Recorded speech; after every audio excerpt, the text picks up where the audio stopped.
দীর্ঘ 10 বছর পর সুইজারল্যান্ড থেকে দেশে ফিরছেন নির্লজ্জ প্লেবয় আব্রাহাম রুদ্র খান। নারী যেন তার কাছে হাতের খেলার পুতুল। আজ পর্যন্ত সে কতজন নারীর সঙ্গে রুম ডেট করেছে তার নিজেরই কোনো হিসাব নেই। নারীরাও যেন রৌদ্র মানেই পাগল।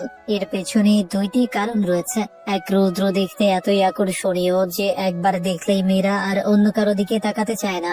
দুই, রৌদ্রের পরিবার যেমন কোটিপতি তেমন রৌদ্র নিজেই একজন বিখ্যাত টপ বিজনেসম্যান, যার কঠিন চরিত্র ও কঠোর নিয়ম সবাইকে কাঁপিয়ে রাখে।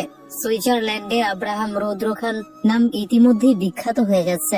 এখন আব্রাহাম রৌদ্র খান সুইজারল্যান্ডের নাগরিক, সাথে একজন বড় বিখ্যাত বিজনেসম্যান। আব্রাহাম রৌদ্র খান যেমন বিজনেসে নাম করা একজন টপ বিজনেসম্যান, তেমনই প্লে বয় নামে কুখ্যাত।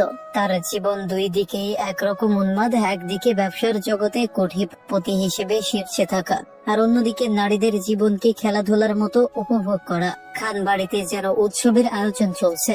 কতদিন পর খান বাড়ির বড় উত্তরাধিকারী বাড়ি আসছে। সবার মনে যেন এই আনন্দ, কিন্তু এত আনন্দের মাঝেও শুধু একজনের মনে আনন্দ নেই, আর সে হলো খান বাড়ির মেজ ছেলের মেয়ে তাবাসসুম ফিয়াতুরা। ছোট সময় রৌদ্রের সাথে ধাক্কা লাগায় কি থাপ্পড়টাই না দিয়েছিল, একদম দাঁত নড়ে গিয়েছিল। আজ সেই দাঁত নড়ার ব্যথা যেন জাগ্রত হচ্ছে এমন মনে হচ্ছে। তাবাসসুম মনে মনে ঠিক করে নিয়েছে রৌদ্র বাড়িতে আসলে রুম থেকে বের হবেই না। আব্রাহাম রৌদ্র খানের বাবা আনোয়ার খান, তার দুই ভাই আশিক খান আর আরিফুল খান। আনোয়ার খানের সন্তান আব্রাহাম রৌদ্র খান বড় ছেলে, আর আরশিক ছোট মেয়ে। আশিক খানের মেয়ে তিথি আর তোরা। আরিফুল খানের সন্তান আয়ান বড় ছেলে, আর আরাফাত ছোট মেয়ে। এয়ারপোর্ট থেকে বের হলো আব্রাহাম রৌদ্র খান। রৌদ্র উচ্চতা 6 ফুট 1 ইঞ্চি, দুধের মতো ফর্সা শরীর, নানা জায়গায় ট্যাটু, হাতে ব্যান্ডের ওয়াচ, জিম করা মাসল, দৃঢ় শরীর, পরনে সাদা শার্ট, নীল জিন্স, কালো জ্যাকেট, চোখে সানগ্লাস। রৌদ্র জ্যাকেট কাঁধে ঝুলিয়ে বাঁ হাত দিয়ে সুটকেস ধরে এয়ারপোর্ট থেকে বের হলো। বের হতেই দেখলো পুরো পরিবার দাঁড়িয়ে আছে। রৌদ্র এগিয়ে এসে আনোয়ার খানকে জড়িয়ে ধরে বলল, হাই ড্যাড, কেমন আছো? আনোয়ার খান রৌদ্রকে জড়িয়ে ধরে বললেন, আমি ভালো আছি মাই সান, কিন্তু এখন আরো ভালো হয়ে গিয়েছি সন্তানটাকে কাছে পেয়ে। পাশ থেকে তিথি ভিজতে বলল, রৌদ্রদা, তোমাকে তো একদম বিদেশি বেড়াদের মতো লাগে। বাংলাদেশে আসার আগে একবার বাঙালি হয়তো আসতে পারতে, যেমন ধরো ধুতি লুঙ্গি। বাকিটুক বলতে পারলো না। রৌদ্র থামিয়ে তিথির কান মুচড়ে ধরে বলল, আর এর সাথে তোর কানটাও মুচকানো দরকার। তিথি কান ছাড়াতে বলল, আহ রৌদ্রদা, লাগছে, ছাড়ো বলছি। সকলেই দুজনের কাণ্ড দেখে হেসে উঠল। রৌদ্র সবার সাথে কথা বলল, তারপর নিজে একান্ত প্রাইভেট কারে চলে গেল। কিছু দূর আসার পর কাউকে ফোন করলো। ফোনের ওপাশ থেকে মেয়েলি কণ্ঠ ভেসে এলো, hello baby, how are you? Hey baby, Bangladesh. Really? Let's meet later. আমি বাসায় যাচ্ছি। বাসায় গিয়ে মনের সঙ্গে দেখা করে আমি তোমার কাছে আসছি। Be ready today. আজ কিন্তু তোমার সঙ্গ চাই আমার। Really? Okay baby, can't wait. Roudra বাসায় এসে তার মম রৌশনী খানের সাথে কথা বলল, তোরার মা তনুজা খানের সাথে কথা বলল, আর ফারমা হিমি খানের সাথে কথা বলল। সবার সাথে কথা বলে নিজের রুমে চলে গেল। বিকেলে তোরা ব্যালকনির গ্রিলের উপর বসে উপন্যাস পড়ছে। আজ সারাদিন ঘর থেকে বের হয়নি। অনেকে ডেকে গেছে খাওয়ার জন্য, কিন্তু তোরা খিদে নেই বলেই সবাইকে জানিয়ে দিয়েছে। বাতাসে তোরা লম্বা লম্বা চুল হালকা হালকা উঠছে। তোরা দেখতে একদম পরীর মতো, হলুদ বর্ণের গায়ের রং, হরিণের মতো টানা টানা চোখ, যেন কোনো আদর্শ পরী। সূর্যের আলোয় তার চুল ঝলমল করছে, আর পাশের বাগানের পাতারা যেন তার দিকে তাকিয়ে শান্তির সুর গেছে। রৌদ্র রেডি হয়ে সিঁড়ি দিয়ে নামতে নামতে রৌশনী খানের উদ্দেশ্যে বলল, মম, আমি বের হচ্ছি, একটা কাজ আছে, দেরি হবে আসতে। চিন্তা করো না তুমি। রৌশনী খান এগিয়ে এসে বলল, শিখি, তুই তো আসলেই আজকে, এখনই আবার কোথায় যাচ্ছিস? রৌদ্র রৌশনী খানের কাজ জড়িয়ে ধরে বলল, তোমার বৌমা আনতে যাচ্ছি। রৌশনী খান অবাক চোখে তাকাতেই রৌদ্র যেতে যেতে বলল, আমার একটা জরুরি কাজ আছে, তার জন্য যাচ্ছি। চিন্তা করো না, শেষ হলেই চলে আসবো। রৌদ্র বাসা থেকে বের হয়ে আবার সেই মেয়েকে ফোন করলো। ফোন কানে ধরে গাড়িতে উঠলো, গাড়ি চালাতে শুরু করলো। ঠিক তখনই রৌদ্রের চোখ পড়লো একটা ব্যালকনির দিকে, যেখানে এক মেয়ে বসে আছে। তার লম্বা লম্বা চুল এলোমেলো ভাবে উঠছে, পেছনের দিকে দেখা যাচ্ছে গায়ে কাঁঠালি রঙের চুড়িদার। এক মুহূর্তে রৌদ্র থমকে গেল। এমন কেশবতী মেয়ে, তাও তাদের বাড়িতে। কি মেয়ে? রৌদ্র জীবনে মনে হয় না এমন চুল আর কখনো দেখেছে। পরক্ষণে রৌদ্র নিচে নিচে ভাবলো, যেই হোক তাতে আমার কি। রৌদ্র আর কিছু না ভেবে ধীরে ধীরে বাড়ির গেট দিয়ে বেরিয়ে গেল। রাস্তায় হাওয়ার ছোঁয়া তার চুলে খেলছে। গাড়ি চলতে চলতে শহরের রূপছা, গাছপালা আর পাশের সবকিছু সঙ্গে মিলিয়ে যেন পুরো দৃশ্যটি এক ধরনের উত্তেজনা ও অদ্ভুত আকর্ষণ নিয়ে তার মনে জমে উঠল। রাতের বেলা খান বাড়িতে যেন হুড়োহুড়ি শুরু হয়ে আছে। হলরুমে অগণিত মানুষ, সামনে নানা রকমের খাবারের আয়োজন, সবার মুখে হাসি, আলোচনা আর খেলা, ঘর জুড়ে উৎসবের উচ্ছ্বাস। পাশে এই সোফায় টকটকা মিষ্টি রঙের কাতান শাড়ি পরে একদম নতুন বউয়ের মতো বসে আছে তোরা। তার উপস্থিতি পুরো ঘরটাকে আলোকিত করছে। আলোয় তার চুলের ঝলক, চোখের তৃপ্তি, সবকিছু মিলিয়ে যেন স্বপ্নময় দৃশ্য তৈরি করছে। কারণ আজকে তোরাকে দেখতে এসেছে শিহাব চৌধুরী, নামকরা ছেলে বিজনেসম্যান, যে তোরাকে আগে থেকেই পছন্দ করত। তোরার কথা সে তার বাবা মাকে জানিয়েছে এবং বাবা মাও জানিয়ে দিয়েছে খান পরিবারকে। ছেলে ভালো হওয়ায় খান পরিবারের আর কেউ তা মানা করতে পারলো না। তবে জানিয়ে দিয়েছিল বাড়ির বড় ছেলে সুইজারল্যান্ড থেকে ফিরে আসার পর বিয়ে দিবে। এখন রৌদ্র যেহেতু এসে গেছে, তাই সে আবার দেরি করতে চাইলো না। আজ রাতে তোরার সঙ্গে এঙ্গেজমেন্ট করে রাখতে এসেছে। পুরো আয়োজন, আলো, ছায়া, মানুষের হুল্লোড়, সবকিছুর সঙ্গে মিলিয়ে পুরো দৃশ্য যেন এক রোমাঞ্চকর ও সুন্দর অনুভূতির প্রতিফলন ঘটাচ্ছে। সবার আড্ডার মাঝে শিহাবের বাবা সকল পুরুষের উদ্দেশ্যে বললেন, তো ভাই রৌদ্র তো এখনো আসছে না, আর কতক্ষণ লাগবে? পাশে থাকা আয়ান বারবার রৌদ্রকে কল করছে, কিন্তু রৌদ্র কল ধরছে না। আয়ান আনোয়ার খানের দিকে তাকিয়ে বলল, জেঠু কল ধরছে না, অনেকবার ট্রাই করেছি। আনোয়ার খান বিরক্ত হয়ে নিজের ফোন বের করে নিজের রৌদ্রের নাম্বারে কল দিল। এদিকে রৌদ্র সেই মেয়ে জেরিনের সঙ্গে রোম্যান্সে মেতে আছে। গাড়ির ভিতরে দুজনে একে অপরকে জড়িয়ে ধরে লিপ কিস করছে। ফোন বারবার বাজতে দেখে জেরিন বিরক্ত হয়ে বলল, ফোন দিচ্ছে কে? ধরলে ধরো, না ধরলে বন্ধ করে রাখো। রুদ্র বিরক্ত হয়ে ফোনটা হাতে নিয়ে দেখলো তার বাবার নাম্বার থেকে কল এসেছে। মুহূর্তেই বুঝে গেল বাবার কোনো গুরুত্বপূর্ণ কারণ আছে। রুদ্র মাথার চুল পেছনে ঠেলে জেরিনের দিকে তাকিয়ে বলল, বেবি আমি এখন বাসে যাচ্ছি, কাল হোটেলে যাব, আমি তোমাকে অ্যাড্রেস দিয়ে দিব। রৌদ্র জেরিনের কাছ থেকে বিদায় নিয়ে সোজা বাড়িতে চলে এলো। বাড়ির ভেতরে ঢুকতেই সে অবাক হয়ে গেল। ঘরে এমন তোলপাড়, সবাই যেন কোনো আনন্দ উৎসবের অপেক্ষায়। কয়েকজন হেসে তাকাচ্ছে, কারো হাতে চায়ের কাপ। আয়ান রৌদ্রকে দেখে সবাইকে দেখিয়ে বলল, ওই তো ব্রো এসে গেছে। রৌদ্র কয়েক সেকেন্ড দাঁড়িয়ে সবকিছু লক্ষ্য করলো। চারপাশের মানুষজনের হাসি, কৌতূহলী চাহনি আর উচ্ছ্বাস, সব মিলিয়ে মনে হলো যেন সে কোনো আলাদা জগতে ঢুকে এসে পড়েছে। আনোয়ার খান এগিয়ে এসে বলল, কখন থেকে তোকে কল দিচ্ছে, ধরছিলি না কেন? রৌদ্র ফস করে শ্বাস নিয়ে বলল, একটা কাজে ছিলাম ড্যাড। আচ্ছা, এত মানুষ কেন? রোশনী খান এগিয়ে এসে হাসি মুখে বলল, মা তোকে বলেছিলাম না আমাদের তোরার জন্য একটা ভালো সম্বন্ধ এসেছে, তুই আসলেই আমরা বিয়ের কথা এগোবো। এনারা তারাই। মুহূর্তে রৌদ্র আবার সবার দিকে তাকালো। হঠাৎ তার চোখ পড়লো তোরার দিকে, যে একদম মাথা নিচু করে বসে আছে। তোরাকে দেখে মুহূর্তে রৌদ্রের চোখ স্থির হয়ে গেল। অজান্তে বুকের স্পন্দন কেঁপে উঠল। টানা টানা হরিণের মতো চোখ, ঠোঁটের কোণে ছোট একটা তিল, যা একদম আকর্ষণ করে টানছে রৌদ্রকে। রৌদ্র হা করে এক ধারে তাকিয়ে রইল তোরার দিকে, যেন চোখ সরাতেই ফুলে গেছে। মুহূর্তে রৌদ্রের মনে একটা অদ্ভুত অনুভূতি জন্মালো, মিশ্রিত বিস্ময়, আকর্ষণ এবং হালকা উত্তেজনা। মনে হলো তোরার সরলতার মাঝে একটা রহস্য লুকিয়ে আছে, যা তার মনকে টানছে। কিন্তু কেন এমন হচ্ছে? খান বাড়িতে যেন মুহূর্তে উৎসবের আমেজ নেমে এলো। সবার মুখে হাসি, চোখে আনন্দের ঝিলিক। তোরার বিয়ে ঠিক হলো, আংটিও পরিয়ে দেওয়া হলো। চারপাশে শুধু হাসি, শুভেচ্ছা আর উৎসবের গুঞ্জন। কিন্তু সেই আনন্দের মাঝে একজনের মন যেন অজানা কিছুর টানে কেঁপে উঠছে। সে আর কেউ না, আব্রাহাম রৌদ্র খান, যাকে অনেকে প্লে বয় নামে চেনে। এবং যে গল্পটা পড়ছেন সেও জানে। রৌদ্র নিজেও জানে না কেন এমন হচ্ছে। তোরাকে দেখার পর থেকে যেন নিজের ভেতরটা ওলট পালট হয়ে গেছে। বুকের গভীর থেকে এক অচেনা তাড়না তাকে কুড়ে কুড়ে খাচ্ছে।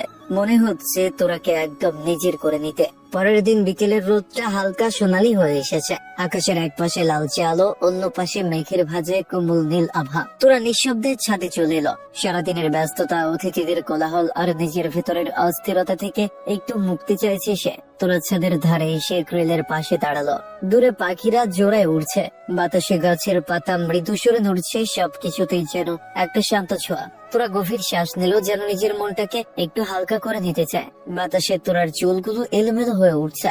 সূর্যের শেষ আলো চুলের আগায় লেগে ঝিলিক দিচ্ছে, যেন আলো আর বাতাস মিলে তার চারপাশে এক নরম পর্দা বুনছে। পরনে জলপাই রঙের কামিজ, হালকা কাপড়টা বাতাসে দুলে উঠছে, তাকে যেন আরো নিরীহ, আরো মায়াময় করে তুলেছে। রৌদ্রের ফোনে নেটওয়ার্ক পাচ্ছিল না। তাই অফিসের গুরুত্বপূর্ণ কল ধরার জন্য ছাদের দিকে পা বাড়ালো। সুইজারল্যান্ড থেকে কল এসেছে অফিসের নতুন প্রজেক্ট নিয়ে আলোচনা করার কথা। কাজের তাগিদেই ছাদে উঠে ফোন কানে ধরলো সে, কিন্তু কথা শুরুর আগেই তার চোখ হঠাৎ থেমে গেল।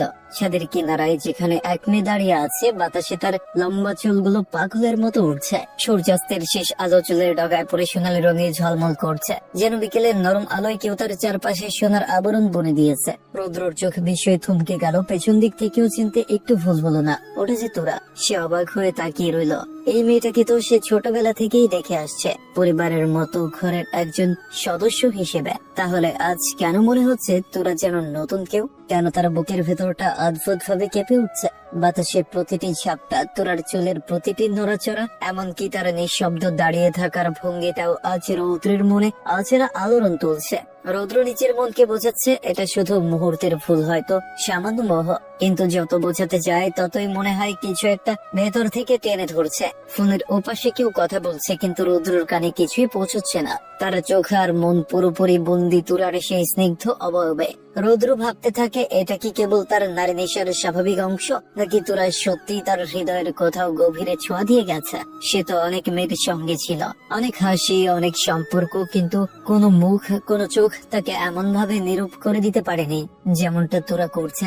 রৌদ্রর বুকের ভেতর কেমন অচেনা ধুকপুকানি। চোখ সরাতে চায় কিন্তু পারে না। তোরা যেন এই বিকেলের পুরো আলোটা নিজের চারপাশে টেনে নিয়েছে, আর রৌদ্র শুধু তাকিয়ে আছে নিঃশব্দে, হারিয়ে গেছে এক অজানা আকর্ষণের ভেতরে। তোরা কিছুক্ষণ ছাদের ধারে নিঃশব্দে দাঁড়িয়ে থাকলো। বাতাসে উঠতে থাকা নিজের চুলের মাঝেও যেন সে কিছু একটা ভাবছিল, নিজের মনের অস্থিরতা, অজানা কোনো অনুভূতি হয়তো। কিছু সময় পর তোরা গভীর একটা শ্বাস নিয়ে ধীরে ধীরে ঘুরে দাঁড়ালো ছাদ থেকে নামার উদ্দেশ্যে। কিন্তু ঘুরতেই তার চোখ আটকে গেল একজোড়া দৃষ্টিতে, যেখানে রৌদ্র দাঁড়িয়ে আছে আর তার দিকেই তাকিয়ে আছে।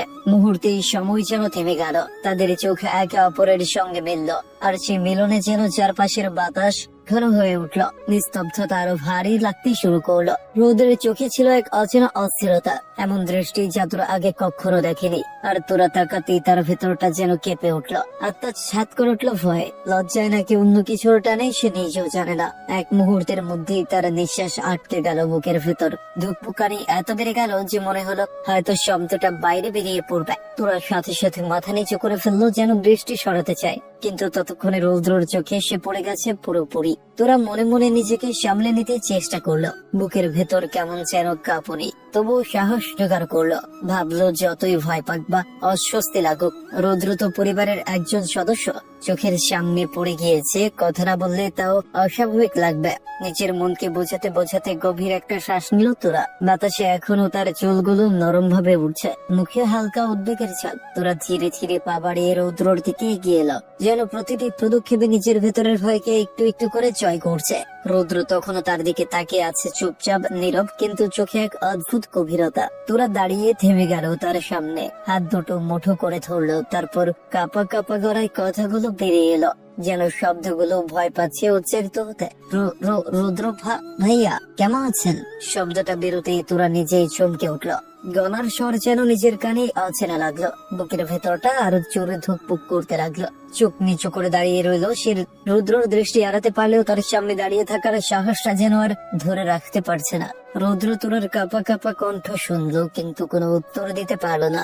যেন শব্দগুলো কানে পৌঁছলেও মন পর্যন্ত পৌঁছয়নি। তোরার উপস্থিতি, তার মুখে রূপ, তার চারপাশের বাতাস, সবকিছু মিলে রৌদ্রর চিন্তাগুলোকে স্তব্ধ করে দিল। মনে হলো তোরার বলা সে একটি মাত্র শব্দের নিচে লুকিয়েছে এক অদ্ভুত টান, যা তাকে নিজের ভেতরে বন্দি করে ফেলেছে। তোরা রৌদ্র থেকে মাত্র কয়েক ইঞ্চি দূরে দাঁড়িয়ে আছে। বাতাসে তাদের মাঝের দূরত্বটা যেন অদৃশ্য কোনো স্রোতে কাঁপছে। রৌদ্রর চোখে একটানা স্থির হয়ে আছে তোরার দিকে। তোরার মুখ সেই টানা টানা হরিণের মতো চোখ, আর ঠোঁটের কোণে ছোট্ট সেই তিলটা যেন তোরার মুখে অন্যরকম জ্যোতি এনে দিয়েছে। সূর্যাস্তের আলো তোরার গাল ছুঁয়ে যাচ্ছে, তার চোখে ঝিলিক দিচ্ছে একটা নরম লাজুক আলো। রৌদ্রের মনে হলো সে হয়তো নিঃশ্বাস নিতেও ভুলে গেছে। সেই তিলটা, সেই চোখ দুটো, সবকিছু তাকে টানছে এমন ভাবে যেন তোরার মুখটাই এক অদ্ভুত চুম্বক হয়ে দাঁড়িয়েছে। তার ভেতরে এমন এক অনুভূতি কাজ করছে যা সে আগে কখনো বোঝেনি। শব্দ বেরোতে চায় কিন্তু গলা দিয়ে ওঠে না। রৌদ্র স্থির চোখে তোরার দিকে তাকিয়ে রইল। মনে এক অদ্ভুত প্রশ্ন ঘুরপাক খেতে লাগলো, তোরা কি আসলে এত সুন্দর? নাকি শুধু তার চোখেই তোরা এত অদ্ভুত ভাবে মোহময় হয়ে উঠেছে? হয়তো তোরা ঠিক এমনই, হয়তো নয়, কিন্তু এই মুহূর্তে রৌদ্রর চোখে তোরা যেন পৃথিবীর সবচেয়ে কোমল দৃশ্য। রৌদ্রর বুকের ভেতরে ধুকপুক শব্দটা আরো বেড়ে গেল। চোখ সরাতে চাইলেও পারল না। মনে হলো তোরার মুখে এক অজানা আলো ঝলমল করছে, যা রৌদ্রকে ভেতর থেকে দুর্বল করে দিচ্ছে। তোরা রৌদ্রকে এইভাবে দাঁড়িয়ে তাকিয়ে থাকতে দেখে আরো থরথর করে কাঁপতে শুরু করলো। হাত পা পুরো শরীর কাঁপছে, যেন বাতাসের প্রতিটি ঝাপটায় সে নিচের ভেতরের অস্থিরতা আরো স্পষ্ট ভাবে অনুভব করছে। তোরা কিছুক্ষণ নিঃশ্বাস সামলে রাখার পর আবার সাহস জোগালো। গলা কেঁপে উঠলো, মুখ খুললো। ভাইয়া তাকিয়ে আছেন কেন? কিন্তু রৌদ্র কোনো উত্তর দিল না। তার চোখ তোরার দিকে স্থির, মনে হচ্ছে সময় নিচে থমকে গেছে। হঠাৎ রৌদ্র নিজের অজান্তে ধীরে ধীরে তোরার দিকে এগোতে লাগলো। তোরা তখনই পিছিয়ে যেতে শুরু করলো। বুকের ভেতর কেমন যেন অচেনা তারা ধুকপুকানি আরো বেড়ে গেল। মুখ থেকে কাপা কাপা স্বর বের হলো, যেন শব্দগুলো তার ভেতরের আতঙ্কে প্রতিফলিত করছে। ভাইয়া আপনি এভাবে এগোচ্ছেন কেন? রৌদ্র তবুও কোনো কথা বললো না। তোরার চোখের দিকে তাকিয়ে ধীরে ধীরে তোরার দিকে এগোতে লাগলো। তোরা ভয়ে পেছাতে পেছাতে হঠাৎ পা ফসকে পড়ে যেতে নিলে মুহূর্তেই রৌদ্র সাথে সাথে তার কোমর চেপে ধরে ফেললো। তোরা ভয়ে চোখ বন্ধ করে রৌদ্রের শার্টের কলার শক্তভাবে আঁকড়ে ধরলো, যেন নিচের ভেতরের আতঙ্ক ও সাহস একসাথে ছুড়ে দিচ্ছে। মুহূর্তটা যেন থেমে গেল। চারপাশের বাতাস, ছাদের নিস্তব্ধতা, রৌদ্রের দৃঢ়তা এবং তোরার কাঁপুনি মিলেমিশে এমন এক নিস্তব্ধ মুহূর্ত তৈরি করলো, যা সিনেমার নায়ক নায়িকাদের সেই নিখুঁত দৃশ্যের মতো শুটিং তাদের মাঝে নেমে এলো। তোরা ধীরে ধীরে চোখ খুললো, আর চোখ খুলতেই তার নজর পড়লো রৌদ্রের গভীর চোখের দিকে। মুহূর্তের জন্য সে হতবাক হয়ে গেল। রৌদ্রের চোখে যেন তার প্রতিফলন ফুটে উঠেছে। ভয় আর লজ্জায় তার হাত স্বাভাবিকভাবেই শার্টের কলার থেকে ছেড়ে দিল। কিছুক্ষণের মধ্যে সোজা হয়ে দাঁড়ালো। দাঁড়িয়ে থাকার পরে মনে হলো এইখানে আর থাকা যাবে না, না হলে এই ভয়ের মধ্যে হার্ট ফেল হয়ে মারা যাওয়ার শঙ্কা তাকে গ্রাস করবে। হালকা ধোঁয়াটে বাতাসে নিচের নিঃশ্বাস সামলে তোরা ধীরে ধীরে ছাদ থেকে নামার জন্য পা বাড়ালো। কিন্তু ঠিক তখনই তার পা হঠাৎ থমকে গেল। রৌদ্রের স্থির গভীর কণ্ঠে বলে উঠল, তোরা দাঁড়া। তোরা থমকে দাঁড়িয়ে গেল। রৌদ্রের কণ্ঠ যেন তার বুকের গভীরে কেঁপে উঠল। শরীরের প্রতিটি স্নায়ুতে ভয় আর অজানা এক শিহরণ বয়ে গেল। সে নিজেও বুঝতে পারছে না কেন তার বুক এত জোরে ধুকপুক করছে, কেন হাতের তালু ঘামে ভিজে যাচ্ছে। তোরা ধীরে ধীরে ঘুরে দাঁড়াতেই দেখলো রৌদ্র একদম সামনে এসে দাঁড়িয়ে আছে, এত কাছে যে দুজনের নিঃশ্বাস প্রায় একসাথে মিশে যাচ্ছে। তোরা মুহূর্তেই এক কদম পিছিয়ে গেল। চোখ নামিয়ে নিচু স্বরে বলল, ভাইয়া কিছু বলবেন নাকি? রৌদ্রের ঠোঁটে হালকা হাসি খেলে গেল। সে ধীরে ধীরে আরো এক কদম এগিয়ে এসে গভীর কণ্ঠে বলল, হ্যাঁ তো, তুই এভাবে পেঁচাচ্ছিস কেন? তোরা ভয়ে আরো এক ধাপ পেছনে সরে গেল। গলার স্বর কাঁপছে, তবু সাহস করে বলল, আপনি যা বলবেন দূর থেকেই বলুন। রৌদ্রের চোখে তখন এক অদ্ভুত দৃষ্টি, মায়া টান আর অজানা আকর্ষণ মিশে আছে। রৌদ্র আবারও এক লাফে তোরার একদম সামনে এসে দাঁড়ালো। দুজনের চোখ চোখে আটকে গেল, সময় যেন থেমে গেল। রৌদ্র তোরার চোখের দিকে তাকিয়ে নিচের অজান্তেই ফিস ফিস কণ্ঠে বলল, দূরেই তো থাকতে চাই, কিন্তু তুই তো আমাকে চুম্বকের মতো টেনে আনছিস। বল, এইভাবে যে টানছিস, আমি যদি ছুঁয়ে দিই তুই ঠিক থাকতে পারবি তো? তোরা রৌদ্রের কথায় সম্পূর্ণ অবাক হয়ে গেল। রৌদ্র এসব কি বলছে? কেন এমন কথা বলছে? মাথায় ঠিক আছে তো? তোরার কণ্ঠে কেঁপে উঠে বলল, ভাইয়া আপনি এসব কি বলছেন? আমি কেন আপনাকে টানবো? আর আমি আমি আমি নিচে যাব, মনে হয় আম্মু ডাকছে। শুনলাম ভাইয়া। কথাটা শেষ করতেই তোরা ধীরে ধীরে ঘুরে যেতে লাগলো। কিন্তু তার আগেই রৌদ্র এক শক্ত হাতে তার হাত টেনে নিল। মুহূর্তেই ছাদের দেয়ালের সাথে তোরাকে চেপে ধরলো। তোরা চমকে উঠে ভয় চোখ বন্ধ করে দিল। কিছুক্ষণ নিঃশ্বাস আটকে থাকার পর মনে হলো কারো গরম নিঃশ্বাস তার মুখের ওপর পড়ছে। অজান্তেই ধীরে ধীরে চোখ খুলতে শুরু করলো। চোখ খুলতে চোখে পড়লো রৌদ্র। রৌদ্রের চোখ যেন মাতাল, গভীর এমন ভাবে যে তোরা এক মুহূর্তের জন্য পুরোপুরি অনুভব করলো। রৌদ্র তোরার দিকে এক ধ্যানে তাকিয়ে রইল, কোনো কারণেই নিজের মনকে থামাতে পারছে না। মনে হচ্ছে তোরার প্রতি তার আকর্ষণ এতটাই গভীর হয়ে যাচ্ছে যে সবকিছু ভীষণ শক্ত হয়ে যাচ্ছে। তোরা ভয় থরথর করে কাঁপতে লাগলো। তোরা ধীরে ধীরে সরে যেতে চাইলো, কিন্তু রৌদ্রর বাহু থেকে বের হতে পারলো না। তোরা আবার একটু নিচু হয়ে বের হওয়া যাওয়ার চেষ্টা করলো। রৌদ্র তোরার সাথে নিচু হয়ে একইভাবে তার দিকে দৃষ্টি বজায় রাখলো। কিছুক্ষণ এইভাবে করার পর তোরা ধীরে ধীরে বলল, কণ্ঠে কাঁপুনি আর লাজুকতা মিশিয়ে, ভাইয়া সমস্যা কি এইভাবে ধরেছেন কেন? আমি নিচে যাব, প্লিজ আমাকে ছাড়ুন, আমি ভয় পাচ্ছি আপনাকে। রৌদ্র তোরার কথায় নিঃশব্দে হালকা হেসে উঠল। রৌদ্র তোরার দিকে তাকিয়ে হালকা নিঃশ্বাস ফেলল। রৌদ্র সাথে সাথে তোরার মুখে নরম ফুদিল, যেন বাতাসের স্পর্শ দিয়ে তার কাছে থাকা অনুভব করাতে চাচ্ছে। তোরার সাথে সাথে চোখ বন্ধ করে ফেললো, লাজুক আর ভেতরটা কাঁপছে। রৌদ্র তোরার বন্ধ মাখা মুখের দিকে তাকিয়ে হালকা হাসি নিয়ে নিজের অজান্তেই কোমল সুরে গান গাইতে শুরু করলো।